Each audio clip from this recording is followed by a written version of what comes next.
Hello guys, I hope you all are doing good. I am Vaishali Kikan and we are discussing the VLSI technology. In that, we are discussing the chemical vapor deposition and the dielectric thin films. So today, our topic of the day is the deposition regime. We are going to see what are the different deposition regimes in the chemical vapor deposition and how it is related to the reaction rate or the deposition rate.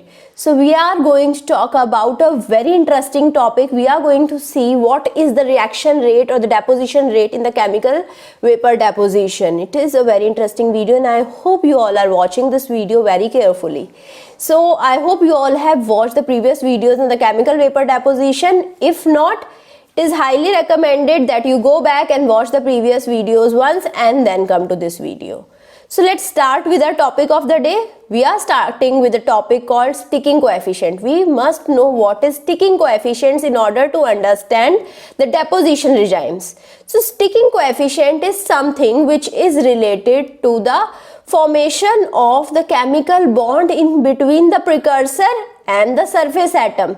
So now when the precursor are forming the chemical bond with the surface atom, there would be the process of the deposition. In the previous video when I was talking about the adsorption, I told you there are two types of adsorption. I hope you remember both of them. If not, you can refer the previous video. So there are two types of adsorption, and what is this type of adsorption? This is again an adsorption.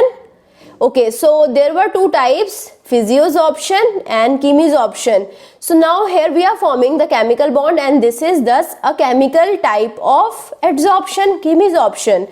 So now sticking coefficient is related to the formation of the chemical bond in between the precursor atom as well as the surface atom in the first hit, okay, or in the first collision.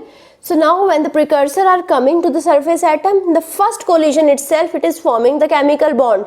It is telling me what is the sticking coefficient. Okay, so the probability that the precursor atom forms the chemical bond with the surface atom in the one collision is sticking coefficient.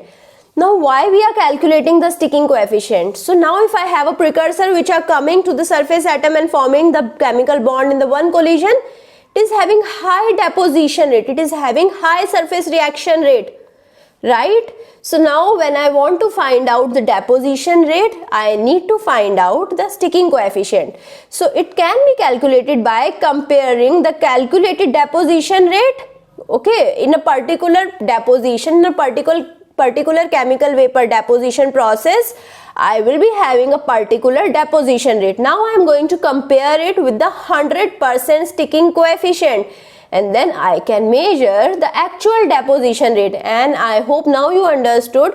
If I have a particular deposition rate, if I have a deposition rate in which I am considering the 100% sticking coefficient, which means the particular precursor atom are coming and they are making the chemical bond with the surface atom in only one collision.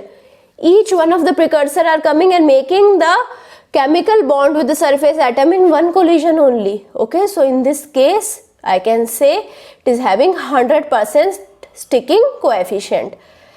So now I am going to compare the particular deposition rate with the 100% sticking coefficient, and this is how I measure the actual deposition rate.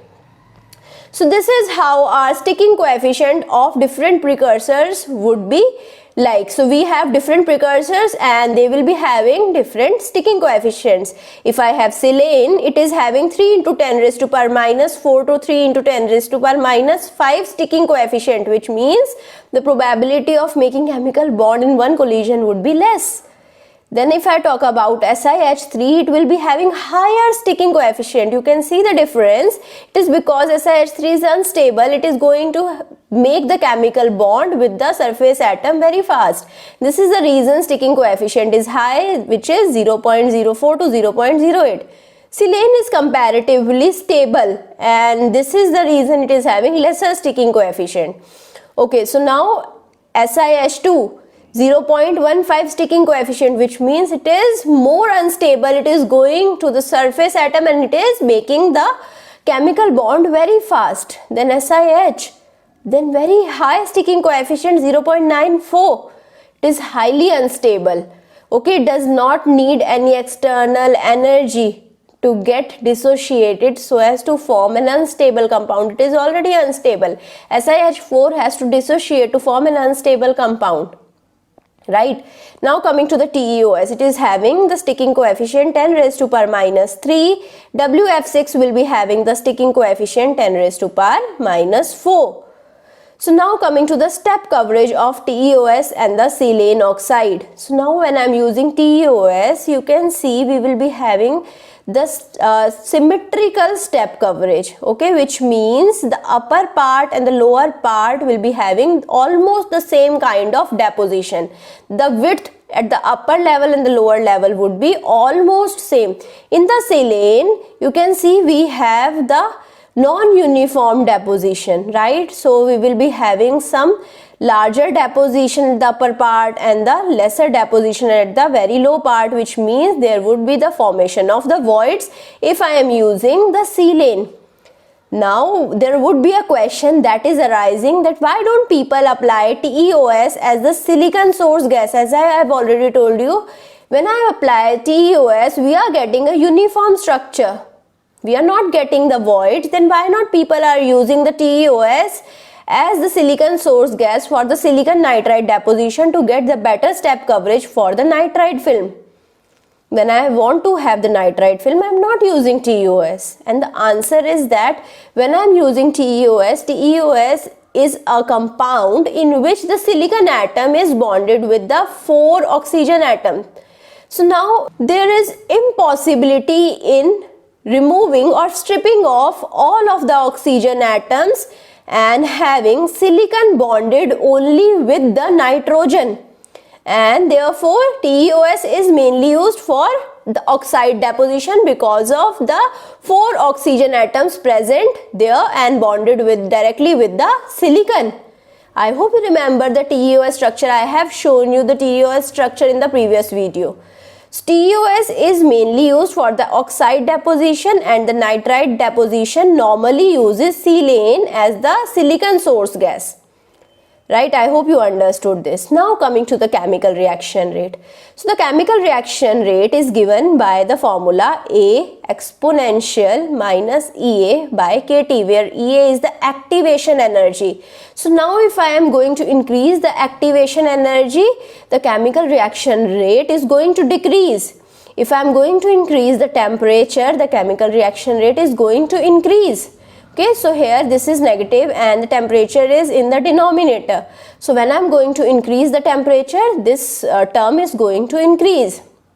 Okay, so now you can see the precursors are at a higher energy level than the byproduct, which means that the precursors are going to form a more stable byproduct when they are reacted. So here we will be having some energy gap in between the precursors and the byproducts as well. So there is some activation energy which is required for the precursors to form the byproduct, and this activation energy, if it is high, it would be lesser possible for the precursors to form the byproduct. Okay, so we require lesser activation energy. Now coming to the topic of the day, that is deposition regime. I hope you understood each and everything that I have discussed till now.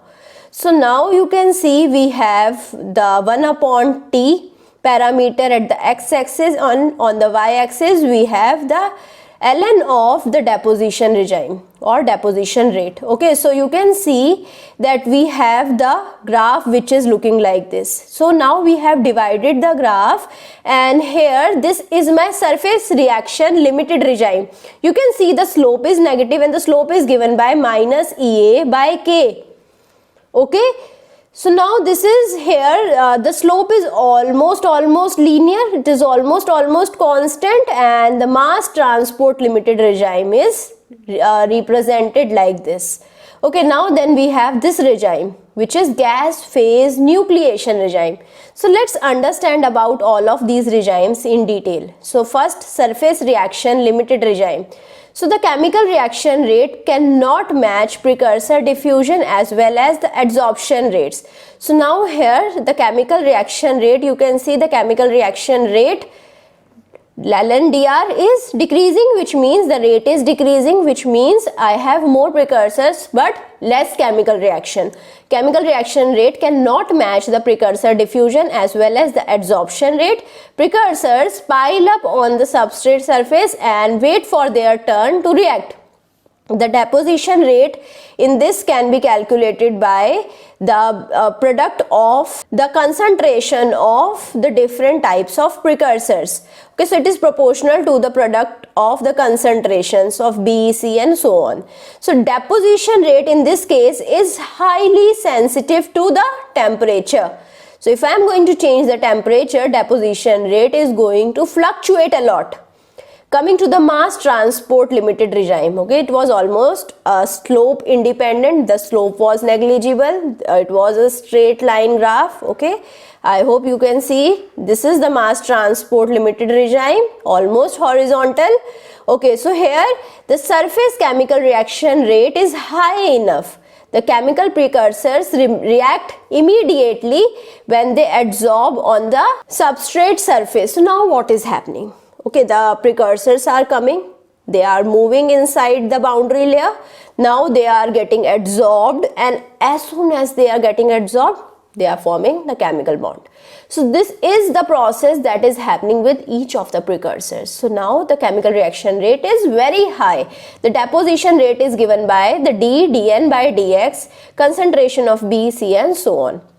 So you can see the deposition rate here is insensitive to temperature, because as soon as the precursors are coming, they are forming the chemical reaction or they are forming the chemical bond. Okay, so now the deposition rate is insensitive to temperature. As I am increasing or decreasing the temperature, there would be not much of the effect. Okay, the surface atoms are going to react with the precursors as soon as they are arriving, whatever be the temperature. So it is mainly controlled by the gas flow rate. If I am sending more of the precursors, which means I will be forming more of the chemical bonds, right? So now you can see we have the deposition regime. So you can see here we have the deposition rate, here at the x-axis we have the temperature.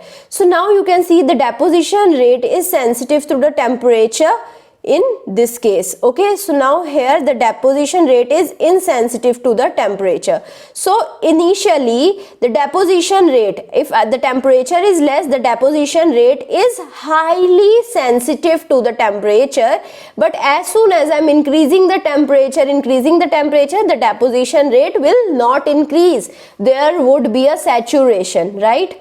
So now coming to the CVD reactor deposition regime.